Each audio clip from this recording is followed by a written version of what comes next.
bendecimos, Rey, te glorificamos, Padre, te exaltamos, Señor, y te damos toda la gloria. Yo pido un espíritu de sabiduría y de revelación en el conocimiento tuyo y podamos, Dios mío, Señor, entender tu gracia bendita y caminar, Señor, conforme a tu mandamiento, en el nombre poderoso de Cristo Jesús, Señor nuestro. Amén y amén. Gloria a Dios. Amén. A ver, mis hermanos queridos, Dios les bendiga a todos. Bienvenidos, y ustedes también, los de las redes, bienvenidos. Un saludo cordial a todos, deseando bendiciones del Señor. Vamos a continuar con este propósito de aprender cómo se restaura la bendición. Estamos hablando cómo se sale de la cautividad y cómo Dios tiene promesas para hacer que esa cautividad pues se redunde en beneficio para su pueblo, que nos deje una lección, que nos deje una enseñanza, que podamos nosotros, hermanos, estar dispuestos para toda buena obra. Amén. Bueno, vamos a iniciar, hermanos, hablando un poquitico. Vamos a leer la primera carta a los Corintios en el capítulo 10. Acuerde que es la continuación de lo que empezamos a ver anoche. Bueno, vamos a leer la carta a los Corintios, capítulo 10.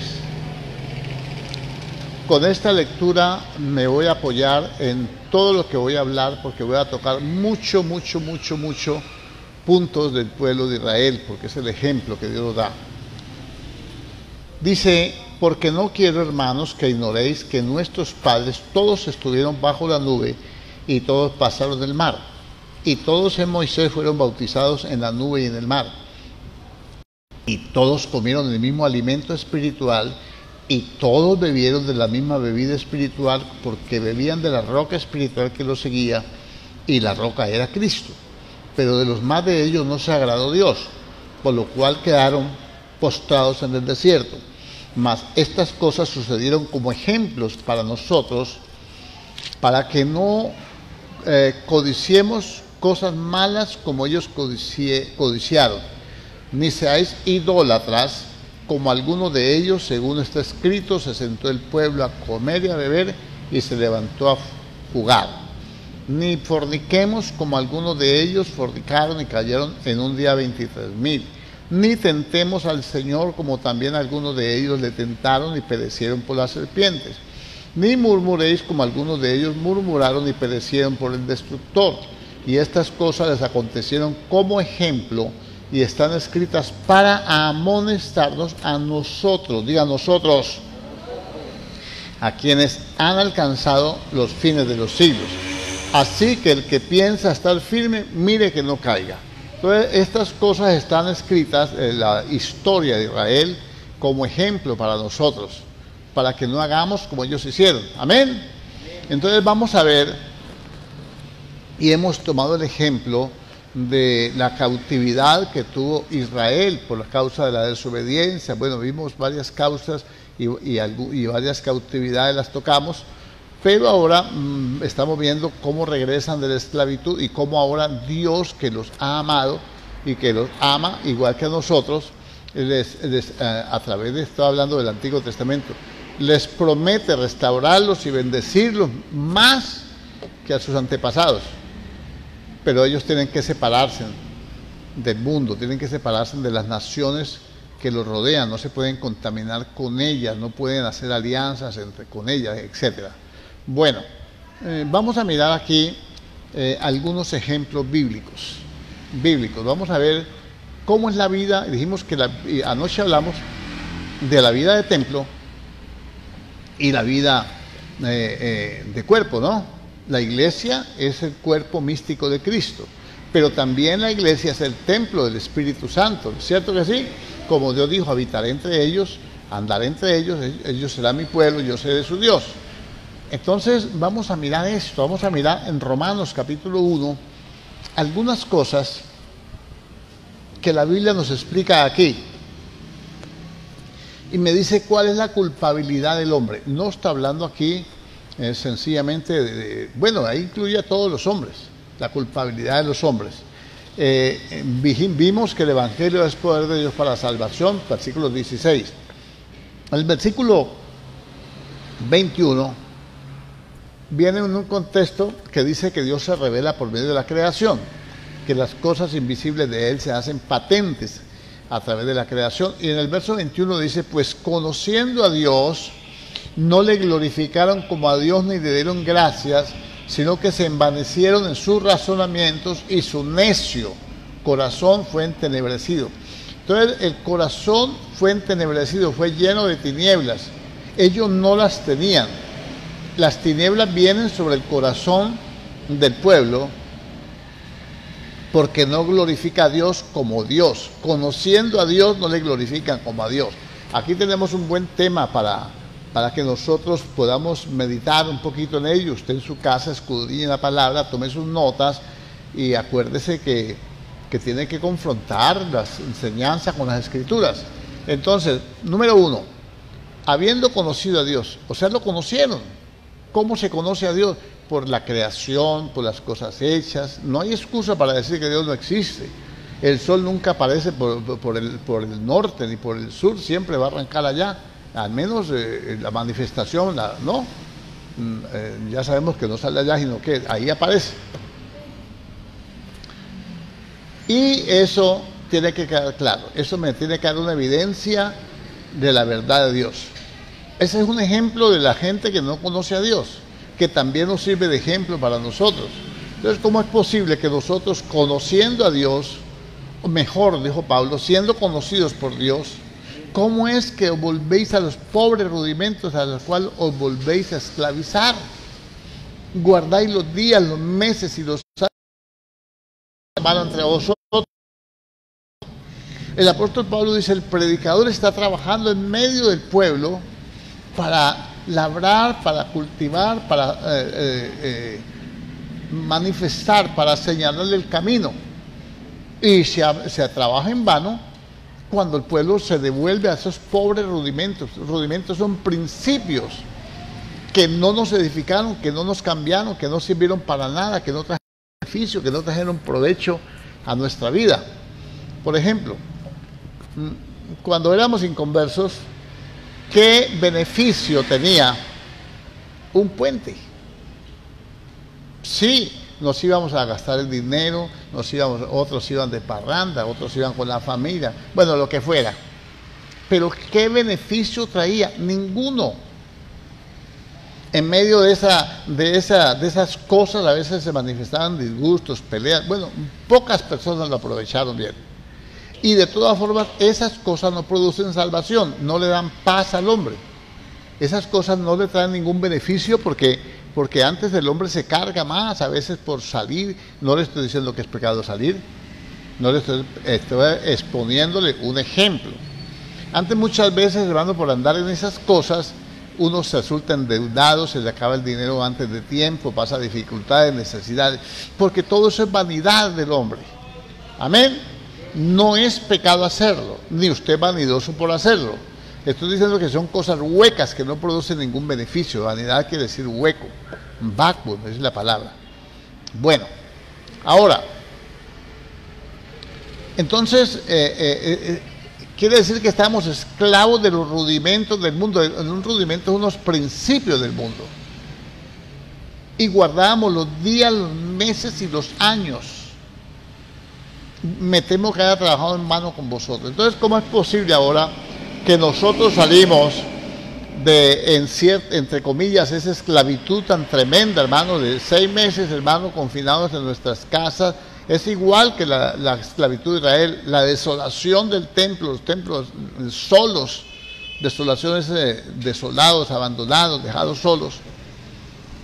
Y ahora pues tuvimos que echarle mano a las redes, los teléfonos celulares, el internet, todas estas herramientas pues que también tenemos que usarlas y que las estamos usando y las seguiremos usando.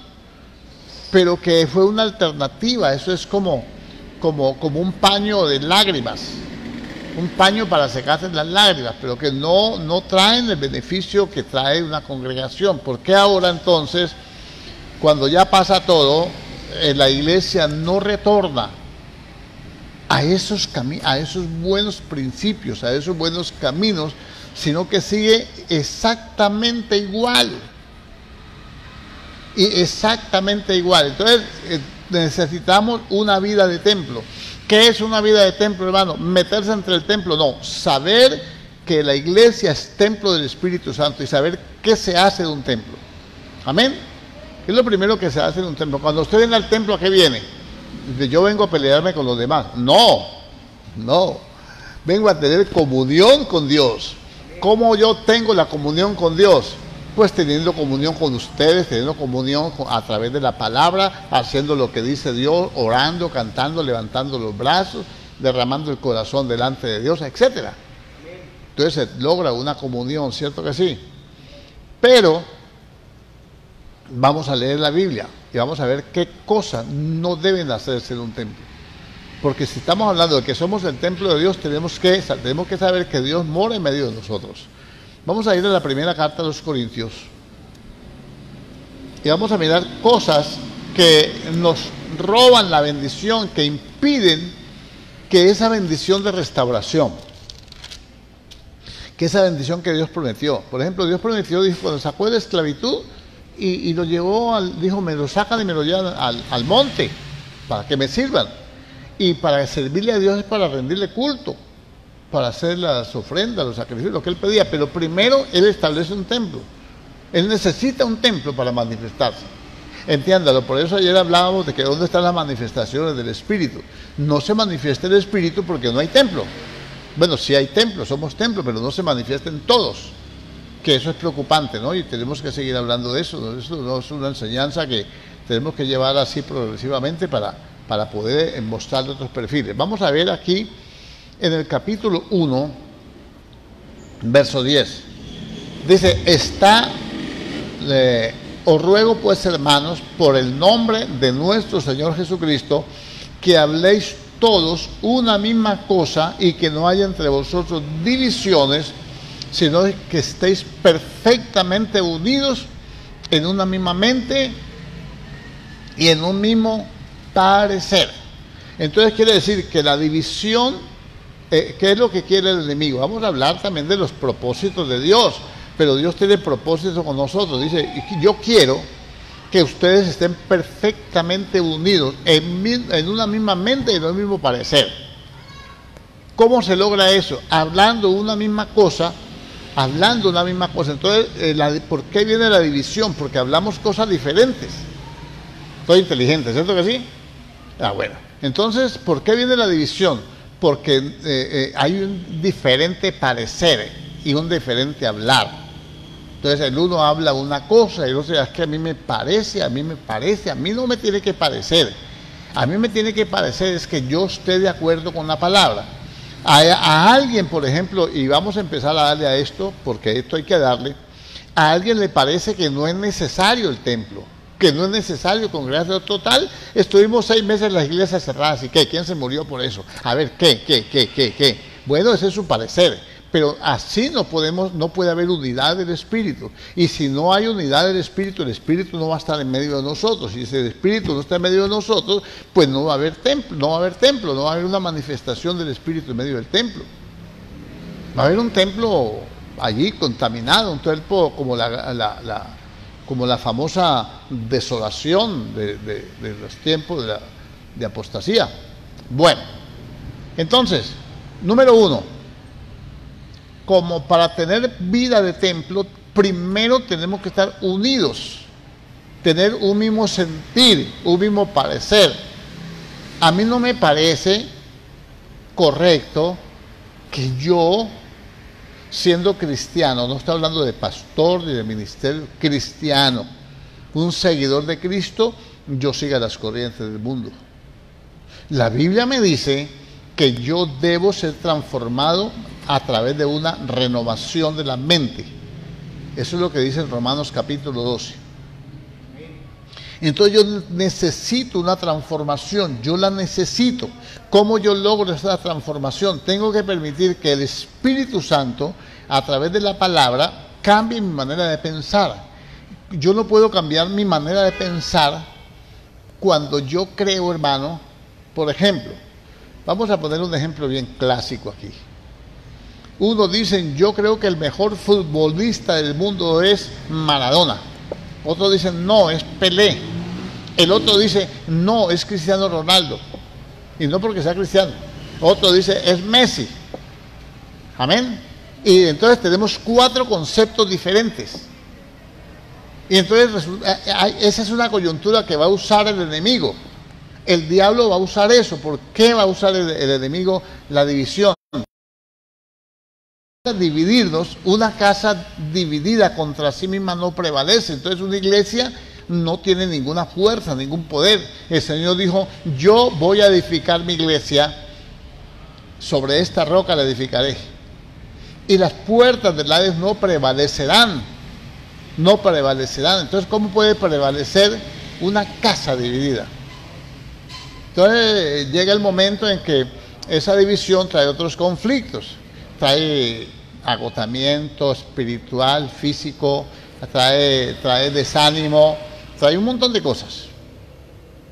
Ya no se persevera, y lo que el enemigo quiere es eso, que pensemos diferente para que la fe sea diferente, para que los conceptos sean diferentes. Si usted conceptúa que congregarse es una carga, y yo conceptúo que para mí es una necesidad vital, entonces ya estamos divididos, no estamos pensando lo mismo, y como no pensamos lo mismo, estamos hablando diferente, y estamos conceptuando diferente, y estamos causando división, porque se van a hacer bandos, los que están a favor mío y los que están a favor suyo.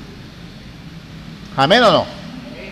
Bueno, entonces en la vida de templo todos tenemos que hablar de una misma cosa, y cómo tenemos que tener un mismo parecer. ¿Y cómo lo hacemos, hermano? Aceptando la palabra, reconociendo que únicamente la palabra. Si usted mira, y yo le puedo mostrar aquí, antes de ir más adelante, en el capítulo 4, versículo 6, me gusta mucho ese verso, yo lo cito mucho aquí. Pero esto, hermanos, lo he presentado como ejemplo en mí y en Apolos, por amor de vosotros, para que nosotros aprendáis a no pensar más de lo que está escrito. No sea que por causa de uno os envanezcáis unos contra otros. Ahí tienen. Entonces, ¿de qué viene tratando el tema? El tema viene tratando acerca de la división. Recuerden que en la iglesia de Corinto, yo soy de Pablo, yo de Apolo, yo de Cefas, no hablaban una misma cosa. Unos pensaban que un predicador era más elocuente, tenía más autoridad, más experiencia, era más usado, más allí que otro. Entonces está hablando de rivalidad.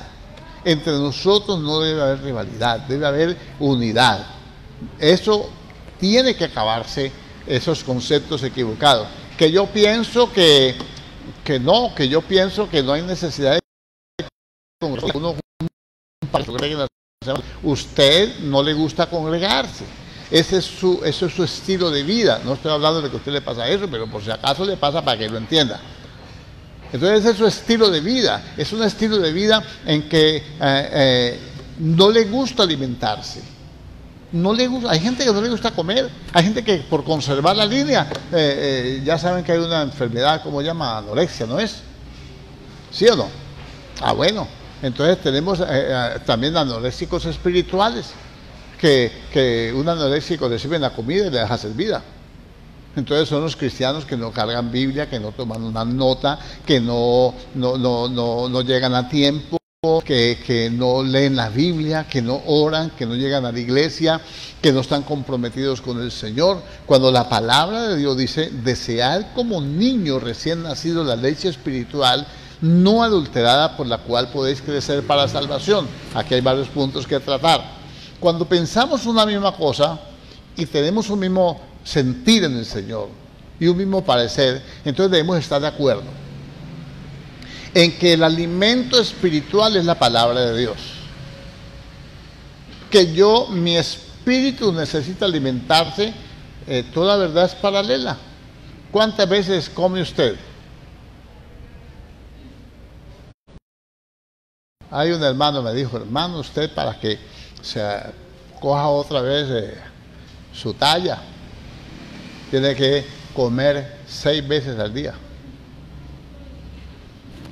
Sí, me dijo, no, coge el desayuno y se come la mitad y la otra mitad a las 3 horas, comer cada 3 horas. Imagínense, ¿sí o no, Jairo? Ahí lo dijo Jairo. Sí, él me dio porque él sabe de todas estas cosas. Él me dio un consejo. Entonces yo digo, bueno, si yo me recupero físicamente de una debilidad, de un momento difícil, ¿no? Y espiritualmente yo necesito ser restaurado, ¿qué tengo yo que hacer? Lo que él está haciendo, se está alimentando 6 veces, cada 3 horas, toma la Biblia y lee un pasaje bíblico. Y hace sus notas y estudia y marca la Biblia y todo eso. Entonces, así podemos todos tener un mismo sentido. Indudablemente, si usted dice que la mamá de Tarzán es chita y el otro dice que sí, se quedó. Pero no es así. Amén. Lo primero, vida de templo, no puede haber divisiones. Debemos estar perfectamente unidos en un mismo sentir. Ahora le voy a mostrar un verso, bueno, un versículo, pues, porque ya me regañaron porque no se dice verso sino versículo. Yo por no discutir, pero verso es una forma abreviada de versículo. Bueno, capítulo 2. Escuche bien. Verso 20 al 22. Edificados sobre el fundamento de los apóstoles y profetas, siendo la principal piedra del ángulo Jesucristo mismo, en quien todo el edificio bien coordinado va creciendo, bien ajustado. Otra versión dice bien concertado, bien ajustado, o sea, sin divisiones, sin separaciones, sin estar el uno lejos del otro. ¿Sabe cómo era el templo del Señor? El que construyeron en Jerusalén. No le cabe una cuchilla de afeitar entre piedra y piedra. Bien ajustado, bien concertado. Y así nos compara el Señor. No debe haber ninguna transparencia, pues transparencia espiritual sí, pues no debe haber ninguna luz que nos separe, ningún espacio. Nada nos puede separar. ¿Amén o no? Cuando vamos a tener diferentes conceptos, diferentes opiniones, tenemos diferentes formas de pensar, de actuar, de hacer las cosas, pero todo eso se tiene que ir sometiendo a Dios. De entrada, pues vamos a ser diferentes todos, pero la unidad requiere variedad, y cuando hay esa variedad, pero mantenemos la unidad, quiere decir que hay un esfuerzo, que hay un trabajo, que hay un acercamiento a Dios, que hay un propósito. Dios mira desde el cielo. Y usted de pronto no puede ponerse de acuerdo con un hermano, pero está orando, diciéndole, Padre, ayúdame, Señor, a poderme... Sí, porque es que hay gente que es bastante cáustica, bastante difícil, ¿cierto que sí? Entonces usted está orando, está clamando a Dios, Señor, yo quiero estar de acuerdo con esta persona. Mire que la Biblia nos da promesa. Si 2 o 3 estuvieran de acuerdo, lo que pidan les será dado. Ese es uno de los secretos para que nosotros tengamos la bendición. Entonces el verso 20 dice, edificados sobre el fundamento de los apóstoles y profetas. ¿Cuál es el fundamento? El fundamento de Dios, ¿cuál es? Jesucristo es el Señor, el Hijo del Dios viviente. ¿Cierto que sí? No hay otro nombre dado a los hombres bajo el cielo en que puedan ser salvos. Jesucristo es el Señor. Siendo la principal piedra del ángulo Jesucristo mismo. ¿Cuál es el fundamento? Somos salvos por el sacrificio de Cristo, la redención, etcétera, todo eso. Siendo Jesucristo mismo la principal piedra del ángulo, en quien todo el edificio, el templo, bien coordinado, bien ajustado, va creciendo para ser un templo santo en el Señor. ¿Cómo vamos a crecer nosotros? Vamos a crecer espiritualmente. No estoy hablando de crecimiento numérico. El crecimiento espiritual va a traer un crecimiento numérico, lógico. Amén. Porque usted se va a afianzar en la palabra. Vamos a pensar una misma cosa, vamos a estar de acuerdo. Hay que trabajar, trabajamos de acuerdo. Hay que hacer algo, lo hacemos de acuerdo. Este es el ABC del Evangelio. Entonces dice, en quien todo el edificio es bien coordinado, va creciendo para ser un templo santo en el Señor, en quien vosotros también sois juntamente edificados para morada, o sea, para habitación de Dios en el Espíritu. Entonces Dios dijo, yo habitaré entre ustedes, ustedes serán mi pueblo, su Señor. Entonces tenemos que edificarnos, tenemos que crecer. Necesitamos nosotros, hermanos, que desarrollar esas virtudes. Amén. Necesitamos, hermano, que cada día nuestro corazón se pueda afianzar en el Señor. Amén o no. Bueno, entonces, ¿qué es lo que Dios quiere? Que el fundamento nuestro sea el mismo fundamento de los apóstoles. Señor, ¿a quién iremos? Solamente tú tienes palabra de vida eterna. ¿A quién iremos? Solamente tú tienes palabra de vida que darme. Si no lo hacemos así, es imposible que crezcamos. Si no deseamos como niños recién nacidos, no podemos crecer para salvación. Mi hermano querido le está hablando de la salvación. Esto no podemos obviarlo, esto no podemos esconderlo, esto no podemos maquillarlo, tenemos ya que despertar. Solamente se habla de bendición, de prosperidad, de dinero, eso no es así. El Evangelio es poder de Dios para salvación a todo aquel que cree, a todo el que cree. Y la fe viene por el oír la palabra, y la fe sin obras es muerta. La fe es hacer lo que la palabra dice, la obediencia a la palabra. Entonces, número 1, vida de templo, unidad. Número 2, para que haya unidad tenemos que pensar una misma cosa, conceptuar una misma cosa, hablar una misma cosa. Usted debe saber lo que dice la Biblia. Tenemos que llegar a la... Si nos metemos por Efesios 4, ahí nos quedamos. Tenemos que llegar a la unidad de la fe y del conocimiento del Hijo de Dios. Que todos tengamos un nivel espiritual de conocimiento, de relación con Dios. Pero eso no se logra, mi hermano querido. Yo sé que hay momentos difíciles, puede ser un momento en que, como anoche, por ejemplo, que llovió, pero no puedo establecer mi vida sobre el aire. Yo necesito un fundamento sólido. Estamos hablando de la restauración para que Dios nos dé y podamos tener todas las bendiciones que Dios prometió que nos iba a dar después de la cautividad. De eso estamos hablando. Ahora, ¿cómo lo vamos a hacer? Pues en el orden de Dios. Ahora, esto tenemos que manejarlo. Somos un templo santo y Dios quiere habitar en medio de nosotros. Cuando Dios habita en medio de nosotros tenemos seguridad. Por eso es que cuando usted lee la Biblia, en el Antiguo Testamento dice, si dan oído a mi voz y ponen por obra mis mandamientos, ninguna plaga de las que envié contra Egipto yo las enviaré sobre ustedes, porque yo soy su sanador y nuestro sanador está en medio de nosotros. Pero imagínense, hermano,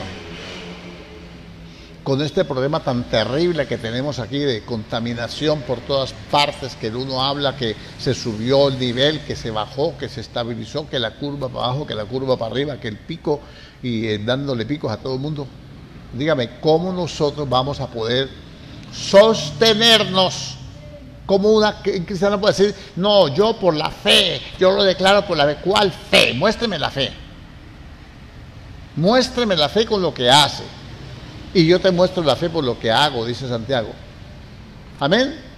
Entonces aquí nos tenemos ya que poner más serios. Yo les dije, les advertí, porque esta es una palabra que el Señor me ministró. Si nosotros no afinamos el paso, hay peligro de que vuelva la cautividad. El Señor me habló a mí esta palabra. Me dijo, aunque tengas poca fuerza, no has negado mi nombre. Y aquí yo pongo una puerta abierta delante de ti, la cual nadie puede cerrar. Nadie, aunque tengas poca fuerza, no la pueden cerrar. Porque no es con la fuerza nuestra que se va a mantener la puerta abierta. Es con la obediencia que Dios va a permitir que esa puerta esté abierta. Necesitamos, hermanos, seguridad. Necesitamos bendición, necesitamos restauración, necesitamos que Dios obre en nuestras vidas. ¿Me hago entender? Entonces necesitamos someternos a Dios. Vamos otra vez a Corintios. Primera carta, capítulo 1. ¿Qué necesitamos entonces? Primer paso, unidad. ¿Cómo se logra la unidad? Hablando una misma cosa, tenemos sentir. Bueno, número 3, tenemos que edificarnos sobre un fundamento sólido. ¿Cómo? Tenemos que tener un deseo ferviente en nuestro corazón por la palabra. Cuando usted y yo deseamos la palabra, se encarga de darnos la revelación y dejamos de estar oyendo tanto disparate y tanta cosa rara que hay, hermano. Capítulo 1. Porque la palabra de la cruz, verso 18, es locura para los que se pierden, pero a los que se salvan, no esto es a nosotros, es poder de Dios. Ahora necesitamos el poder de Dios. Muchas veces nosotros estamos confundidos, hermano, hemos interpretado mal, nos han enseñado mal, nos han dado lecciones de hombres, lecciones humanistas. Necesitamos el poder de Dios. Yo tengo que enfrentar, la lucha no es contra seres humanos, es contra principados, potestades, son seres espirituales. Usted sabe que la Biblia dice así. Y necesitamos enfrentar esas fuerzas del mal. ¿Cómo las vamos a enfrentar? Con el poder de Dios. ¿Dónde empieza el poder de Dios en un cristiano? Usted me va a decir, recibirán poder cuando venga el Espíritu Santo. Ya vino. Debíamos estar llenos del poder de Dios. Ahora, ¿para qué necesitamos el poder de Dios? Para vencer esos principados. Esto no es una lucha, es una lucha del templo.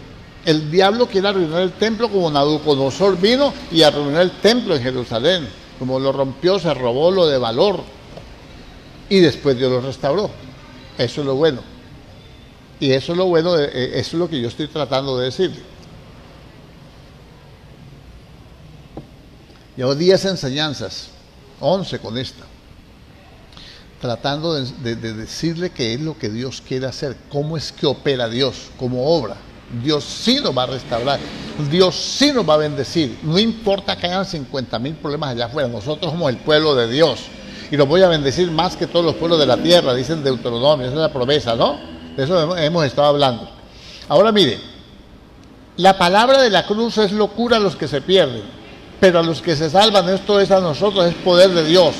Entonces, la predicación que tiene que hacerse en una iglesia es sobre la cruz.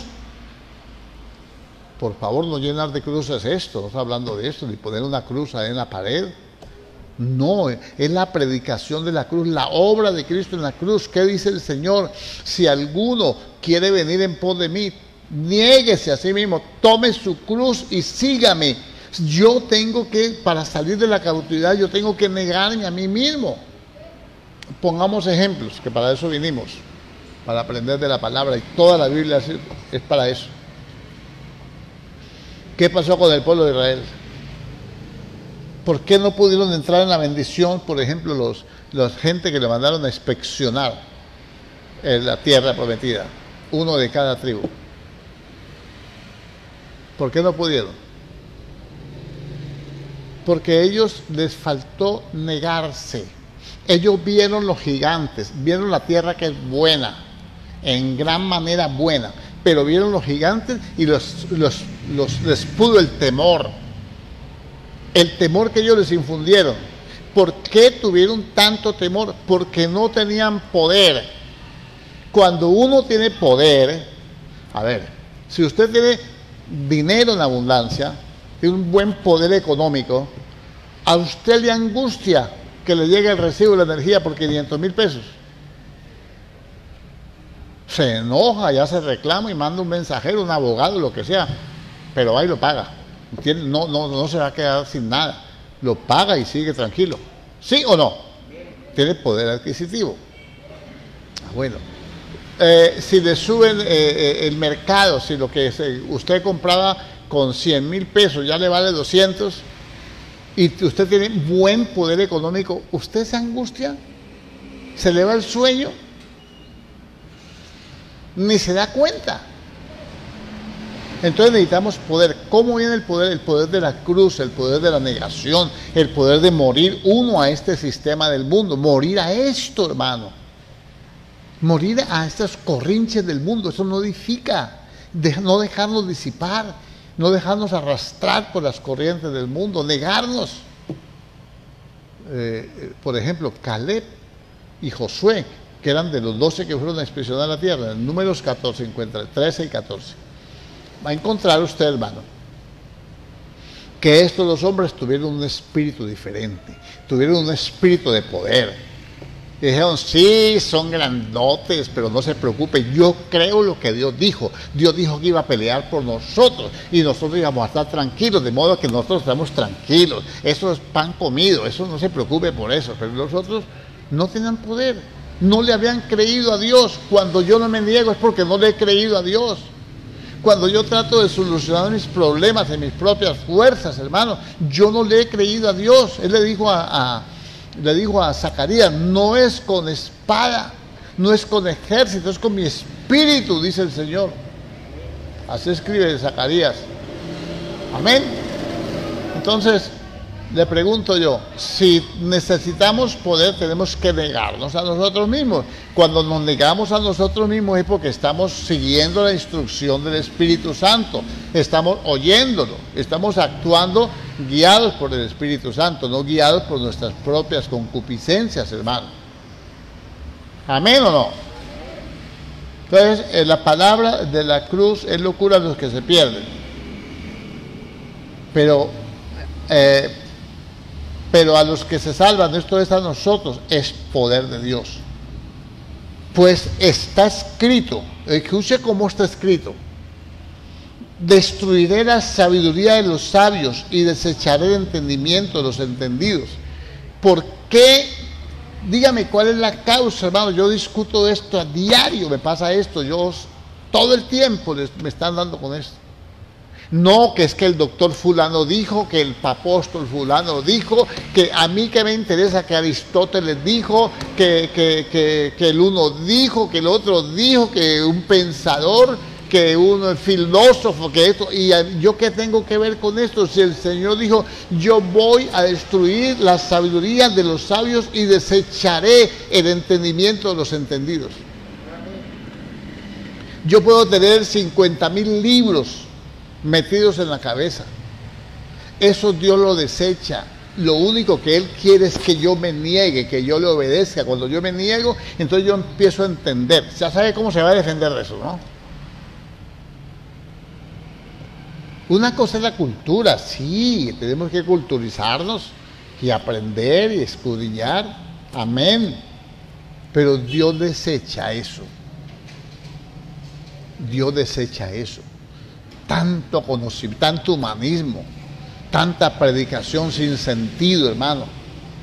Tanta predicación, hermano, que no tiene nada que ver con el arrepentimiento, con el cambio de vida. Todo es dinero, todo es facilismo, todo es juerga, todo es, hermano, una cantidad de disipaciones, hermano. Ojo con esto que le estoy advirtiendo. Estas cosas son las que traen división, y esto es lo que el enemigo quiere hacer: que no crezcamos, que no nos unamos como el cuerpo de Cristo, para que no crezcamos. Si nos deja enanos, más fácil para acabarnos. Amén. Mire qué dice: ¿dónde está el sabio? ¿Dónde está el escriba? ¿Dónde está el disputador de este siglo? ¿No ha enloquecido Dios la sabiduría del mundo? La sabiduría del mundo está loca. A mí no me venga a sacar un manual de psicología para guiar a la iglesia. Yo no voy a guiarla por los conceptos de un loco. El Dios enloqueció la sabiduría del mundo. A mí hábleme sabiduría de Dios, sabiduría que provenga de Dios, de la palabra. Para aplicarla yo no necesito conceptos humanistas. Para aplicar la sabiduría de Dios yo no necesito un elocuente. Y si no, los discípulos No le decían a la gente, ¿de dónde? La gente comentaba de los discípulos, ¿y estos qué? ¿De dónde sacaron tanta sabiduría? ¿No son todos pescadores? Y le dice, ¿por qué? Pues ya que en la sabiduría de Dios el mundo no conoció a Dios mediante la sabiduría, agradó a Dios salvar a los creyentes por la locura de la predicación. Ahora, la sabiduría de Dios es Cristo. El mundo no conoció a Dios a través de Cristo.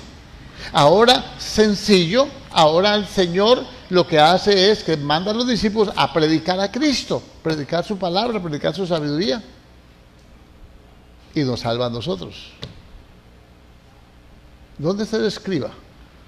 ¿Quién es el escriba? El que hace los traductores de la palabra, los traductores de la Biblia, los escritores. Amén. Los intérpretes. ¿Dónde están? A ver, ¿dónde están los intérpretes, pues? Gracias, Padre, dijo el Señor. Te alabo, Padre, porque escondiste estas cosas de los entendidos, de los sabios, de los doctos, y las revelaste a estos pequeñitos. Pero ahí estamos equivocados. Ahí estamos equivocados, hermano. Y el mundo está equivocado y la iglesia ha entrado en ese corre con el mundo, el querer andar a la par del mundo, porque nos falta humildad, porque nos falta unidad, porque cada uno habla una misma cosa, piensa una cosa diferente. Así estamos como iglesia, hermano. Puede que nosotros no, pero salga de aquí y vaya a otra parte. Le dicen que Dios es uno, que es un solo Dios, que otro dice que son dos, y nosotros decimos que son tres porque la Biblia dice que son tres. ¿O no? La Biblia lo enseña. Si está escrito, hombre, ¿por qué no cree? ¿Por qué no cree? ¿Por qué no cree que el Señor viene por la iglesia? ¿Por qué no podemos creer que un día tenemos que presentarnos delante de Dios, ante el tribunal de Cristo? Dice, es necesario que todos comparezcamos ante el tribunal de Cristo para darle cuenta de todo lo que hayamos hecho mientras estamos en el cuerpo de Cristo. Eso lo hablaremos ya después, cuando le estemos hablando del cuerpo. Amén. Estamos hablando ahora del templo de Dios. Bueno, sigamos. Bueno, versículo 25. Porque lo insensato, estoy resumiéndolo un poquito los versículos porque se nos va el tiempo. Porque lo insensato de Dios es más sabio que los hombres, y lo débil de Dios es más fuerte que los hombres. Tráigame un campesinito lleno del Espíritu Santo, con alpargatas, hermano, con su ruanita, su sombrerito, lleno del Espíritu, de conocimiento. Y tráigame un maestro en teología allí, párelos. Y el maestro de teología le saca ese lenguaje todo estereotipado que tienen, y el campesinito llega y levanta la mano y dice, y le pone a orar al hermano y desciende la gloria de Dios. Y el otro con su teología no pasa de ahí. No pasa de allí, hermano. Porque es lo que Dios quiere. Gente humilde. Mire, dice aquí el verso 25, porque lo insensato de Dios es más sabio que los hombres, y lo débil de Dios es más fuerte que los hombres. Pues mirad, hermano, vuestra vocación. La vocación es el llamado a una vida espiritual. Mire la vocación con que lo llamaron. Mire la vocación, que no soy muchos sabios según la carne, ni muchos poderosos, ni muchos nobles, sino que lo necio del mundo escogió Dios para avergonzar a los sabios. Yo era lo necio. Lo necio, la palabra necio traduce bruto o estúpido. Ese era yo. Bien necio, ¿no? Bregando a consolar mi corazón con una botella de aguardiente, cuando el que lo consuela es el Consolador, que es el Espíritu Santo. Imagínense usted lo necio. Yo también era necio, y bastante. Bueno, y dice, sino que lo necio del mundo escogió Dios para avergonzar a los sabios, y lo débil del mundo escogió Dios para avergonzar a lo fuerte. Y lo vil del mundo y lo menospreciado escogió Dios. Y lo que no es, para deshacer lo que es. A mí cuando me cogen y me estregan la ignorancia, y me estregan el abolengo, y me estregan los títulos, y me estregan su fama y toda esa cuestión, esto me hace levantar.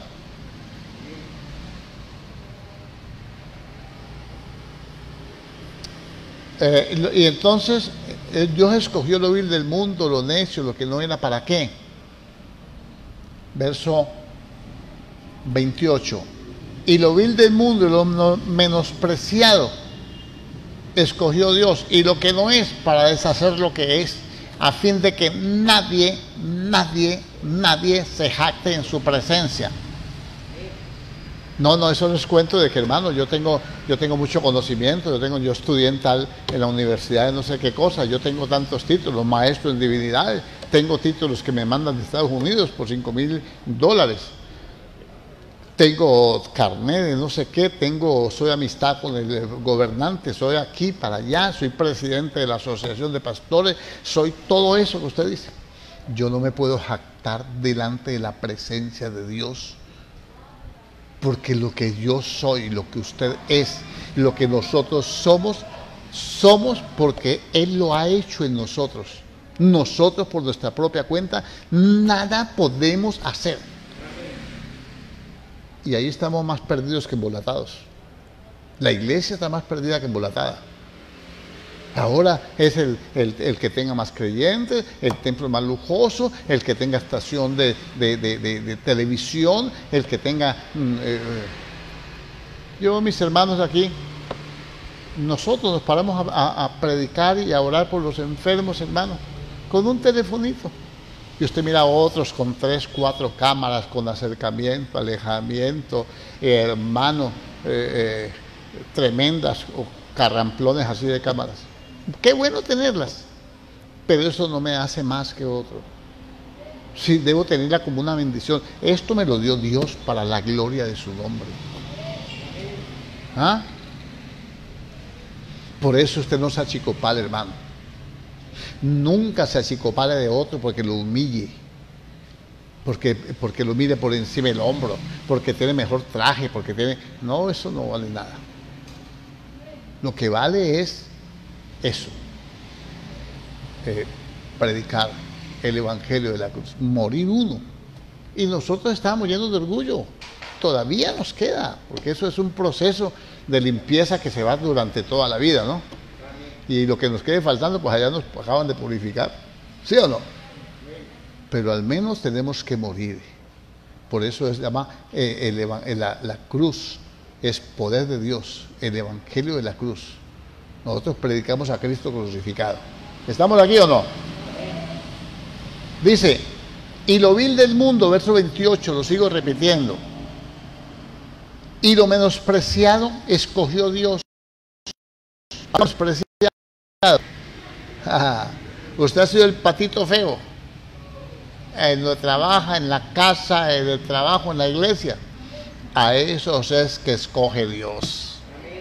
A esos es a fin de que nadie se jacte. Hay otros que dicen, ¿y por qué fulano? ¿Por qué no me pone a mí? ¿Por qué? Lea la Biblia. Lea la Biblia. Lea la Biblia. Y cuando la lea no se vaya a llenar de orgullo, si es que usted es el que han puesto. Porque ese es otro engaño del enemigo. Hacer que nos llenemos de orgullo. ¿Ve? A fin de que nadie se jacte en su presencia, más por Él, por Cristo, más por Él estáis vosotros en Cristo Jesús, el cual ha sido hecho por Dios sabiduría, justificación, santificación y redención, para que, como está escrito, el que se gloría, gloríese del Señor. ¿En qué nos vamos a gloriar nosotros? Ay, hermano, del Señor. Si no hubiera sido por el Señor, como dice el canto, si no hubiera sido por el Señor, mi alma se hubiera perdido. Bueno, este es el primer paso que nosotros tenemos que dar como iglesia. Como iglesia tenemos que ser humildes, hablar una misma cosa, tener el mismo sentir. Amén. Desear como niños recién nacidos la leche espiritual. Conociendo a Dios, debemos servirle como a Dios. Yo no le voy a servir a Dios de cualquier forma, porque ya Él se reveló a mi vida. Yo sé que Él es omnisciente, Él está viendo lo que yo hago, está oyendo lo que yo digo. Dice, sus ojos están sobre los justos, sus oídos atentos a sus oraciones. Sería yo torpe no orar, sabiendo que el Señor está visto, oyéndome. Sería torpe no orar. Para los que no les gusta. Eso es imposible, que siendo lo necio, siendo lo vil del mundo, y Dios me da la calidad ahora de ser hijo, de ser primicia de sus criaturas, yo vaya a ser indiferente. Entonces, conociendo a Dios, no le glorificaron como a Dios ni le dieron gracias, sino que se envanecieron en sus razonamientos. Entonces, mi hermano, esto nos va a llevar a otro punto. Vamos a Romanos otra vez. ¿Qué cosas leímos allá ahora al principio? Que estas cosas les aconteció al pueblo de Israel y están escritas para enseñarnos a nosotros lecciones, para que no hagamos como ellos hicieron. ¿Cierto que yes? Bueno. Ahora escuche. Cuando Pablo está predicando y le está escribiendo a los romanos, está hablando de Israel. Mire lo que le pasó a Israel. Se volvieron religiosos. Ellos creían que porque tenían la ley, creían que porque eran maestros de niños, creían que porque ellos eran de descendencia de Abraham, tenían pacto de circuncisión, que eran la gran cosa. Pero mire que nos escogió a nosotros, ¿sí? Que no teníamos prácticamente velas en ese entierro. ¿Cierto que sí? Y le sigue diciendo aquí. Verso 9 del capítulo 3, Romanos.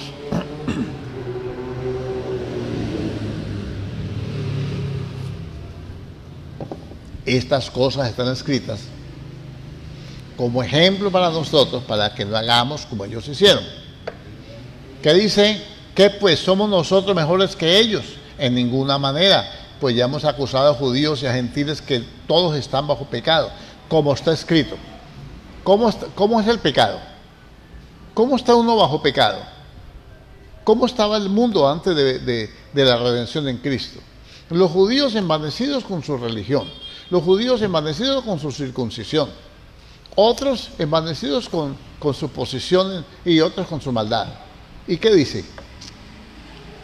Dice, como está escrito, hemos acusado a judíos y a gentiles que todos están bajo pecado. Como está escrito, el pecado es como está escrito, escúchelo como está escrito.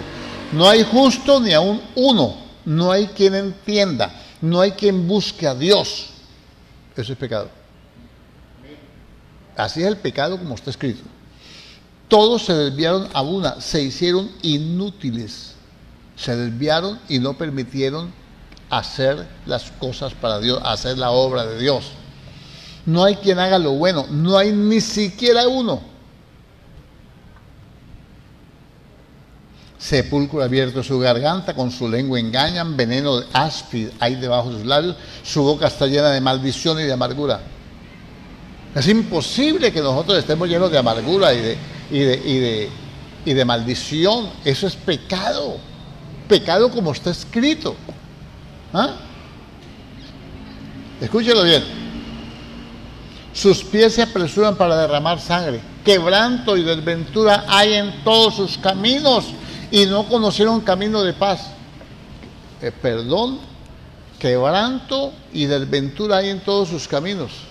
O sea, sale de Guatemala y cae en Guatepeor. A nosotros no nos puede pasar eso. Eso está escrito. Y estas cosas están escritas como ejemplo para nosotros, para que no hagamos como ellos hicieron. Para que no seamos así. Amén. Bueno, hermano, vamos a irnos al libro de Malaquías. Conociendo a Dios, no le glorificaron como a Dios ni le dieron gracias, sino que se envanecieron en sus propios razonamientos. pretendiendo ser sabios, se hicieron necios. Aquí nos vamos a quedar nosotros revisando esto, porque mañana tenemos que continuar. Libro del profeta Malaquías está antes de Mateo, en el capítulo 1,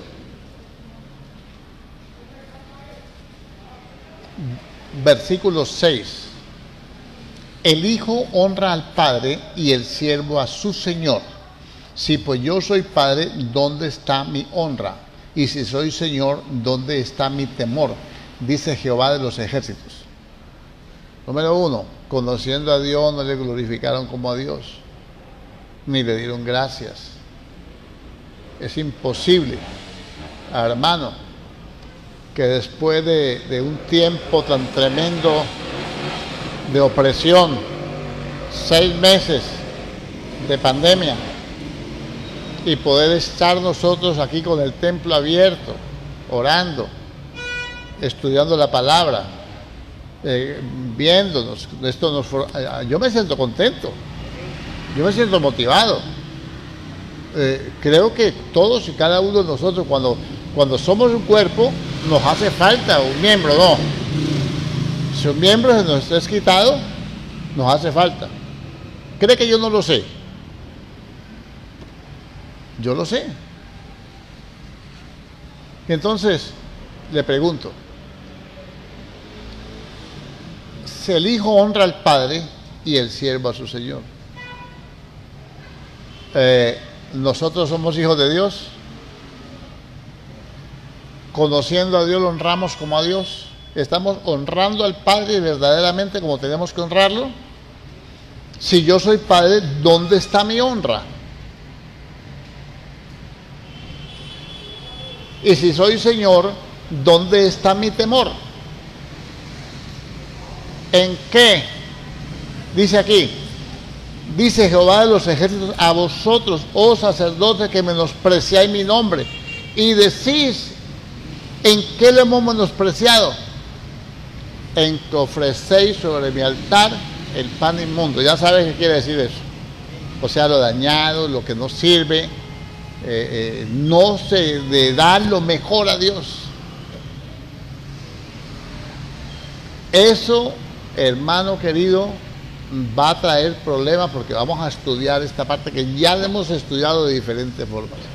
Ahora vamos a estudiarlo con ese enfoque. Amén. Como condiciones para salir de la esclavitud. Ya el Señor nos sacó. Para tener las bendiciones que Dios dijo. Es imposible, hermano. Yo estoy agradecido con Dios. Mi familia sana, la iglesia sana. ¿Usted cree que yo no oro? Yo no doy gracias a Dios. Digo, Padre, ayúdanos, Señor. Bendice a esta gente, multiplícale, Señor. Yo sé que hay gente con dinero retenido, yo sé que hay gente con hermanos que de pronto colapsaron en sus negocios, otros perdieron el empleo, otros están endeudados, otros, Señor, provee, Señor, provéele, Dios mío, bendícelos, ayúdalos, Señor, no permitas que ninguna contaminación, que ninguno se vaya a contagiar. Tenemos que cuidarnos también de eso, obedeciendo a Dios, todas las normas. Que ninguno, Señor, vaya a contagiar. No vamos a dar ese mal testimonio. Que digan, vea, y que cristianos y llenos de plaga. ¿Ah? Eso no es una iglesia, es una ratonera, todos enfermos. No, hermano, por amor a Dios. Yo soy agradecido con Dios. Creo ser agradecido. Eso lo dirá Dios. Y oro a Dios. Así me digan rezandero. Pero ¿sabe qué? Le doy gracias a Dios. No me canso de darle gracias. Por la mañana empezamos a orar y me doy media hora o más solamente dándole gracias y glorificando a Dios. De peticiones no pongo sino por ahí 15 o 20 minutos. Y lo demás que tenga que pedirle. ¿Dónde está mi honra? ¿Dónde está mi temor si soy Señor? ¿Ah? Y lo malo, dice, acuérdense que se sacrificaban animales, ¿no? Había que hacer lo mejor para Dios. Y cuando le ofrecemos lo peor, Eso no lo sabemos entender, no lo hemos querido entender y no lo sabemos manejar. Entonces todo el mundo anda relajado. Pero si no queremos volver a la cautividad y queremos que se cumplan todas las promesas que hemos estado hablando, que Dios nos dio para representadas en el pueblo de Israel, para cuando salgamos de la cautividad, yo creo en esas promesas. Y yo creo que Dios es bueno y que Él no quiere, hermano, que su Hijo, bueno, que le tocó reprendernos, amén, Él es el Padre y nos ama. Pero nos ama. ¿Sí o no? Usted cuando castiga a su hijo, ¿usted le quita la comida? Usted no me le sirva el muerto que está castigado. Y tampoco me lo dejo dormir aquí adentro que está castigado. Va a dormir al patio o en el andén de la casa. Está castigado y tiene su buena jarra con jugo y el niño no va y le dice, vea, don papá, me da un poquito de jugo. Pero vaya, mi hijo, eso es suyo. Lo castigué, pero sigue siendo mi hijo. Yo lo sigo amando. Solamente que lo castigué para que se corrija. Bueno, esto hay que explicarlo un poco más. Porque ese es el gran error del creyente. Que Dios tiene pues que ahorcarlo y sacarle la lengua para que crea que lo está reprendiendo. Todo el mundo está bien. Pero mire lo que dice la Biblia. Entonces tenemos que tener una vida de templo. ¿Qué se hace en el templo? Sacrificios a Dios. ¿Qué se ofrece en el templo? Se le dan ofrendas a Dios. ¿Qué se hace en el templo? Se le dan ofrendas a Dios. ¿Qué se hace en el templo? Se adora a Dios por medio de esas ofrendas. ¿Qué se hace en el templo? Se quema incienso. Todo eso tiene un significado. ¿Amén o no? Démosle gracias a Dios porque el tiempo se terminó. Padre Celestial, te damos la gloria, la honra, la alabanza y la adoración. Tu palabra dice, Dios mío, que tenemos, Dios de los cielos, que agradarte en todo, Señor. Ayúdanos a hacerlo. Ayúdanos, Dios mío, a bendecir, glorificar, exaltar, proclamar, Señor, tu nombre eterno. Danos la capacidad de entender tu misericordia, de comprender tu favor y aprender de ti a ser mansos y humildes de corazón, Señor. Danos, Dios mío, la capacidad de humillarnos. ¿Con qué me presentaré delante de ti y adoraré al Dios Altísimo? Dice la palabra. Señor, tú has declarado lo que tú pides de nosotros, Señor. Amar justicia, amar misericordia y humillarnos delante de nuestro Dios. Padre maravilloso, gracias por este tiempo, gracias por la apertura del templo, gracias por cada hermano, gracias por cada una de nuestras familias. Todos están sanos y estarán sanos y ninguna plaga tocará nuestra morada. Señor, ninguna enfermedad inmunda, Dios mío, vendrá sobre nosotros, Padre. Por tu palabra, Señor, nosotros estamos trabajando en corregir nuestra conducta, en acercarnos a ti, en poder, Dios mío, dejar, Señor, tantas cosas de hombre y aprender de ti, Señor Dios Todopoderoso. Ayúdanos, Señor, para que día a día nuestro corazón, Señor, se pueda, Dios mío, deleitar en ti y podamos ser conscientes de la necesidad que tenemos, Señor, de buscarte cada día y aprender más de tu presencia en el nombre de Cristo Jesús. Amén y amén. Gloria a Dios. Dios les bendiga, mis hermanos. Dios los prospere, los ayude, los guíe, los lleve y los traiga nuevamente. A las 7 de la mañana tenemos tiempo de clamor. Con la ayuda de Dios aquí estaremos, si nos permite. Y a los hermanos de las redes del Face también, feliz noche. Dios les bendiga y esperamos seguir adelante con este propósito de compartir con ustedes la palabra cada día. Dios les bendiga y la paz de Cristo inunde sus corazones. Amén.